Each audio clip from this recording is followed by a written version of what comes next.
تکبیر، نعرہ رسالت، فلسطین، فلسطین، فلسطین،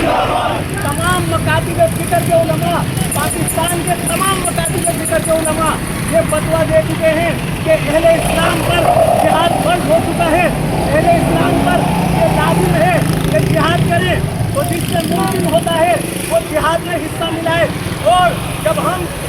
اپنے ریاست میں ہوتے ہوئے جہاد میں حصہ نہیں ملا سکتے تو یہ بھی ایک جہاد ہے کہ اسرائیلی مصنوعات کا مکمل بائیکاٹ کیا جائے۔ یہ بائیکاٹ صرف زبانی کلامی نہ ہو، یہ بائیکاٹ عملی طور پر ہونا چاہیے۔ ہم سب پر لازم ہے کہ ہر اس شے کا بائیکاٹ کریں کہ جو فلسطینی مسلمانوں کے خلاف استعمال ہوتی ہے، خواہ وہ مشروبات ہوں، خواہ وہ دیگر استعمال اشیاء ہوں، ہر چیز میں بائیکاٹ کا عنصر کو شامل کیا جائے، اور جہاں بھی ہم سے ہو سکتا ہے اہل فلسطین کے حق میں آواز بلند کریں۔ وہ آواز خواہ وہ مسجد و محراب و منبر پر ہو، خواہ وہ روڈ پر ہو، خواہ وہ سوشل میڈیا پر ہو، جس طرح سے ہم سے ہو سکے ہم پر لازم ہے کہ ہم اہل فلسطین کے لیے آواز بلند کریں۔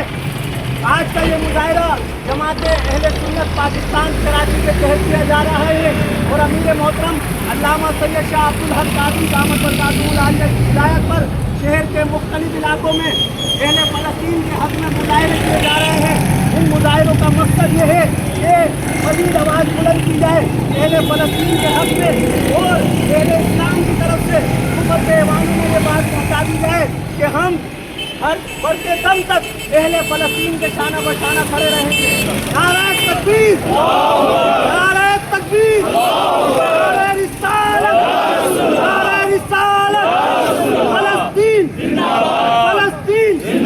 فلسطین، اور جو نعرہ اقوام عالم کی سمجھ میں آتا ہے انگریزی زبان میں کہ from the river to the sea فلسطین will be free, from the river to the sea فلسطین will be free, from the river to the sea فلسطین ول